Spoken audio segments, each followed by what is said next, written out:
I had a friend say something to me about doing a video on that gun that I had in the 511 waist pack. So I thought that I might kind of show it, maybe give some reason why it's in there. This is not really a gun channel, but I do like to put, or we like to put stuff on here that we enjoy. I do enjoy guns. So this is the one that happened to be in the waist pack, which it's unloaded, and I'll put it back together and explain how this happens, how this works. But it's a Black Widow.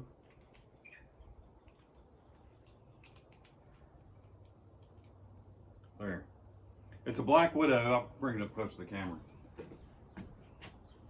Made by North American Arms.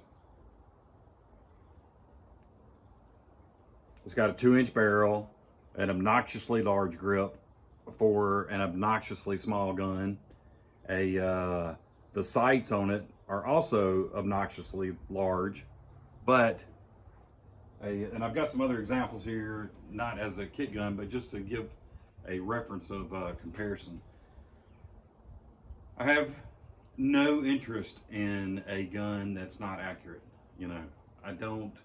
They're just not any fun to shoot. They're aggravating to me. So if I get one and find out that it's not accurate, it goes on down the road. Or accurate enough for me. I'm not saying I'm some kind of super shot. You know, I used to be pretty good. The older I get and the worse my eyes get, not so much. But I've always been surprised at how accurate this little 2-inch gun is. Now, part of that is because, and I'm going to cock it back, it's empty. You can see inside the chambers and everything, but just to give you an idea of how ridiculous, I don't know if that's going to focus or not, how ridiculous those sights are. But I need big sights. I mean, you need good sights to be able to shoot accurately. Now, these are American made, Provo, Utah. And the craftsmanship in them, I mean, just the, you know, the way, I don't know if y'all can see how that screw is fitting in there. I mean, it is just, they're just really small wonders. I have maybe 2 or 3 of them just because of the engineering and the way they're put together. This happens to be a 22 long rifle. They make it in a 22 Magnum, and I can send this back to them and they'll fit a 22 Magnum cylinder. I don't see the need in it for this gun, mainly because I don't want to change in any way the way it's shooting as it is. I've had some that were not accurate at all. This is the first Black Widow I've ever had. The best sights I've ever had. Most of them have sights, no sights at all. And we're going to shoot a little bit. There's a target out there. I know it looks like it's far away, but it's only about 15 yards. We're going to shoot this to show you what kind of groups it can get, and I'm going to compare it to this little Ruger LCP Light Rack 22. It's also it's okay, you know. This is, to me, a much better kit gun, and the term kit gun is kind of an old term, but they used to, when I was, I guess, in high school, or maybe before that, there was a term kit gun that, you know, it was something you could throw in your tackle box or throw in your kit if you're going hunting, which is what I do with this. You know, it just goes in my little kit that goes with me a lot of places, you know. It's not a self-defense gun, but I would surely rather have it than some strong words or something. You know, there is no safety. We'll go over that in a second. It is a single action, meaning that you have to cock the hammer back and pull the trigger to make it fire. It will not, you know, it will not shoot double action, meaning the trigger is cocking the hammer and shooting at the same time. I'm not going to do this. This is a Smith & Wesson K17, which is about as accurate as you can get, in my opinion, in a handgun. But as you can see, if I pull that trigger right there, it will cock the hammer at the same time and fire. And I could also do it, you know, single action by just pulling the trigger right there. Okay, So I'll bring you up on the table and then we'll take a look at the, well, we'll just take a look at all of them, I guess. All right, so here we have the North American arms. Now to load or unload this, and some of them are made a little bit different, but you pull down on this pin capture system right there. You can see the little groove that it fits into, pops back in there. So you pull down it, turn it 90 degrees, and then you can slide the hammer out. I mean, slide the pin out. I usually do the little half cock, if that's what you want to call it, you know, and I bring it out on the right side. You would load each round into there, you know, individually. Put it back together the opposite way. Take it back apart again and use this thing to knock all of the spent cartridges out. Painfully slow, right? Painfully slow.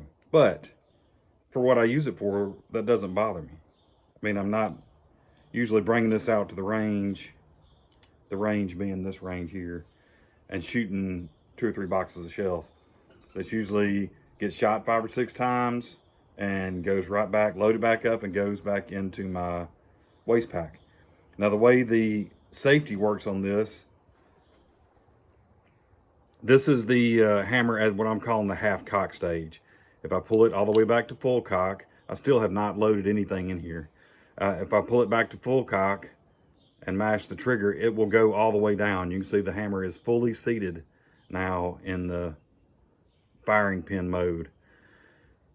But it has these little notches. Wish I had something to point with, but these little notches on the cylinder, those are the safety notches. Right now you can tell that there are almost two full cylinders on either side of the hammer, meaning that there is a cylinder directly under the hammer. That is the unsafe position. So what you have to do is cock it back and then put the hammer down into a safety notch, which it is in there now.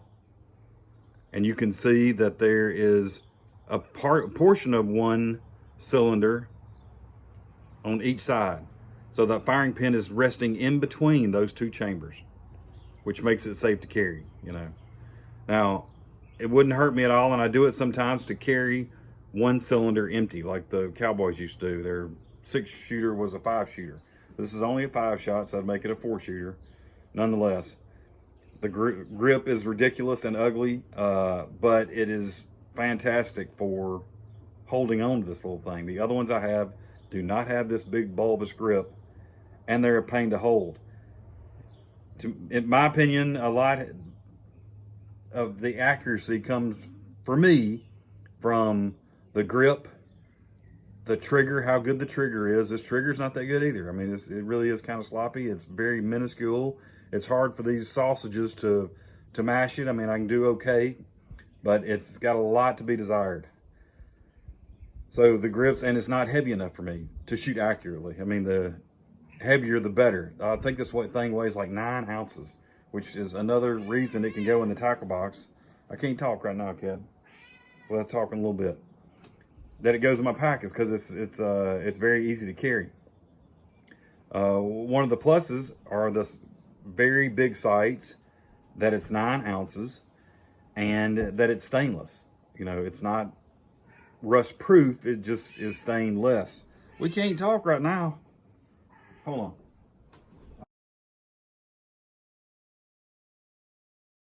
So it's just a very easy gun to carry around. Now you can see, as far as size comparison goes, this one is also empty.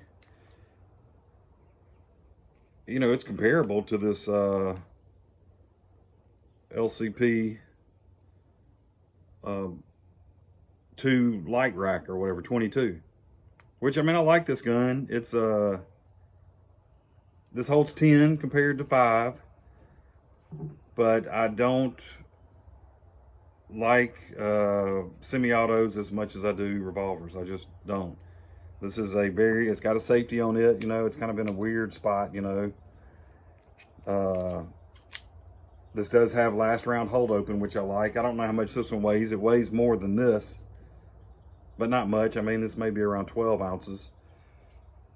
Much more to grip hold of. The sights are awful. It's not made to, neither of these two are target guns. The sights are awful. I did put a little white paint to try to somewhat see that a little bit.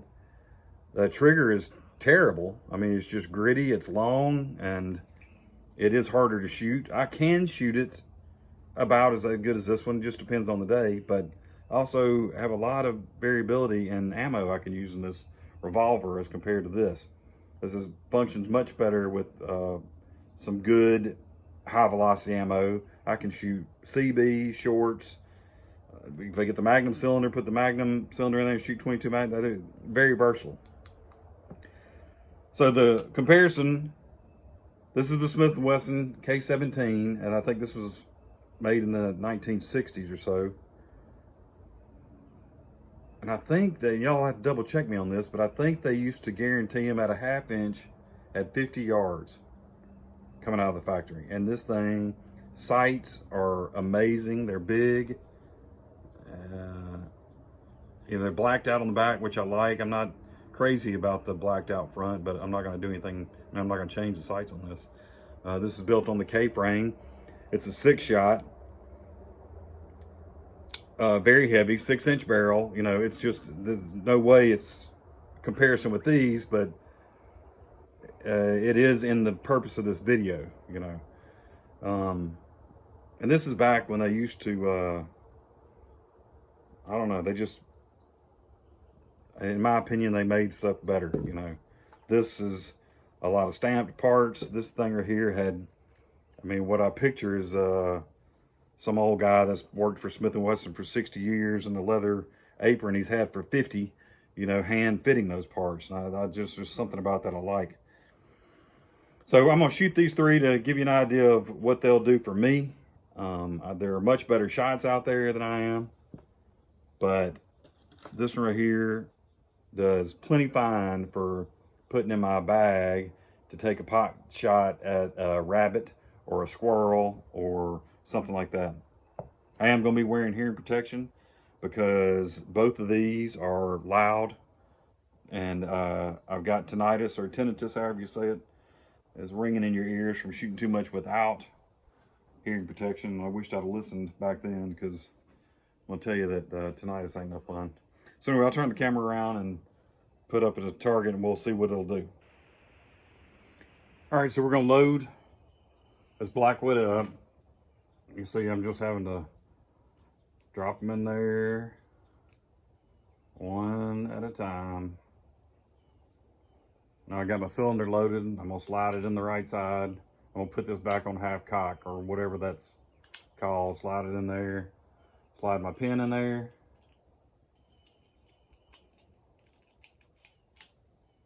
That's ready to go. So we'll run off 5 shots at the target down there. Those little squares turn up on the corners are 3x3, I think. And we'll see what I can do. I can't even see what I wrote as which one's which, but well, I can tell now. All right, let's see what happens.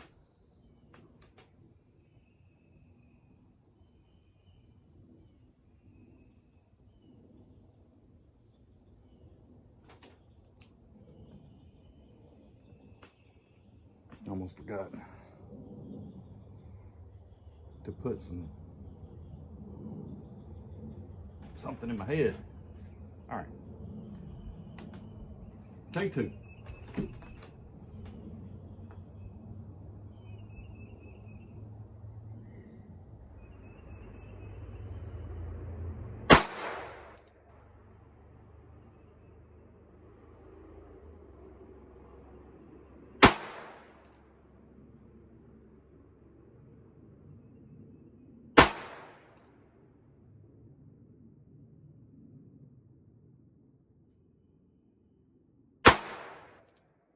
That one.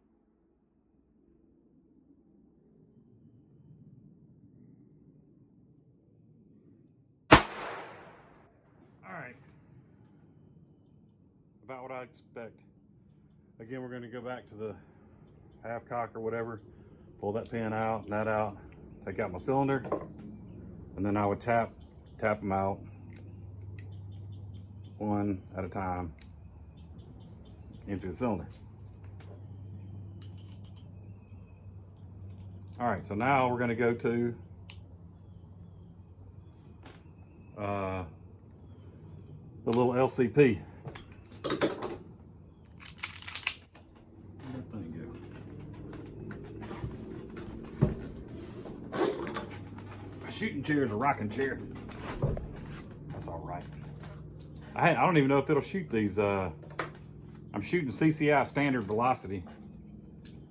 They're good shells, but they're CCI just standard velocity, 40 grain. This magazine right here has got some of the sharpest edges on it. If it ever was to misfire when you needed it to against somebody else, if you took this magazine out, you could cut them to pieces, I can tell you that much. So we're gonna go, we'll take the safety off, and I'm gonna try the Ruger thing. These sights are terrible, this trigger's terrible.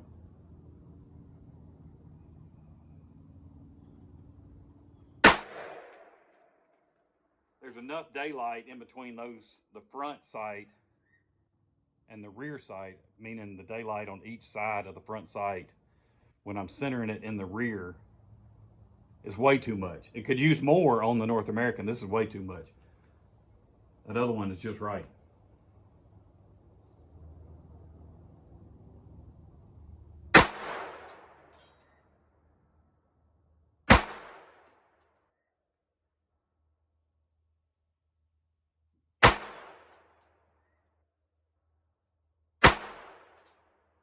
All right, that's 5 with that.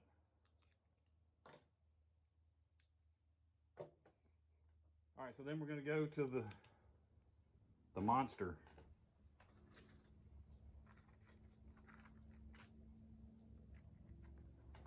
Same ammo. This one right here, y'all, is just, I mean, it don't get any sweeter, in my opinion. I've got other, and if y'all want to see some of these others, I'll, put it in the comments. I've got other 22 6-shooters and other calibers as well. But it's just so much fun to shoot. Just like I said, accuracy is a big thing to me. All right, so we're gonna go to this other target now.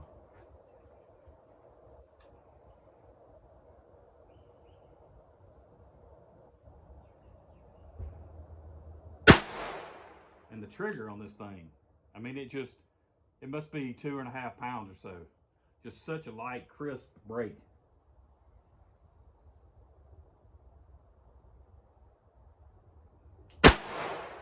Makes a big difference when you're shooting.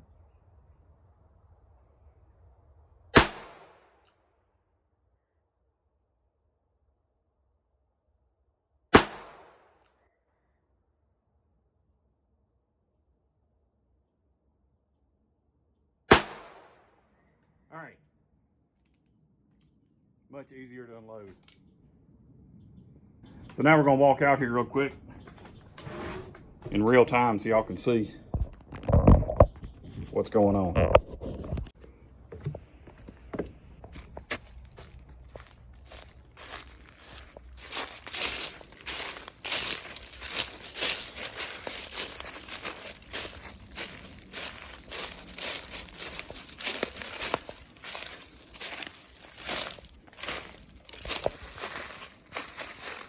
All right,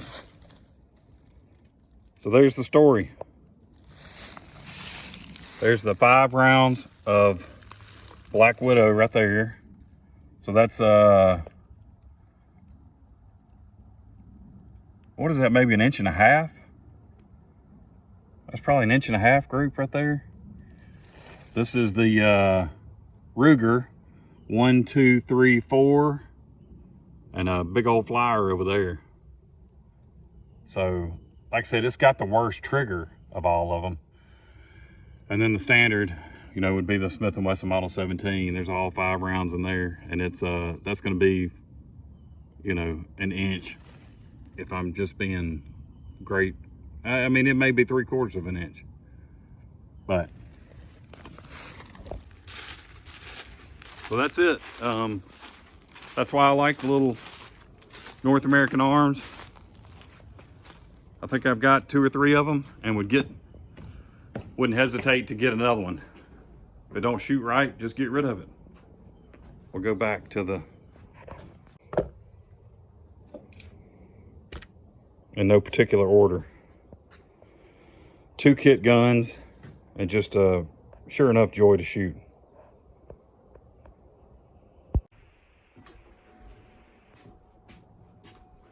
So that's it for our first shooting video.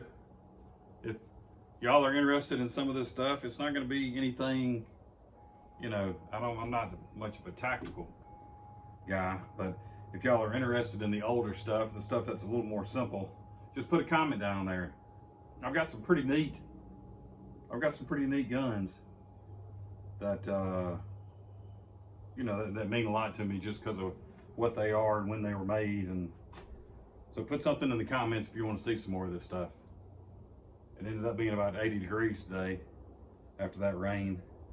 This is about all I could figure out to do because it's we got about an inch. So anyway, y'all like and subscribe, hit that little thumbs up button, and I don't know, I enjoyed this video. Let's do some more. See y'all.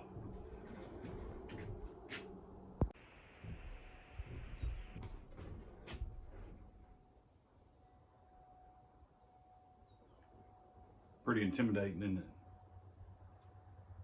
Pretty intimidating. I mean, my hand almost covers the whole thing. You know, so still just an amazing little piece of machinery.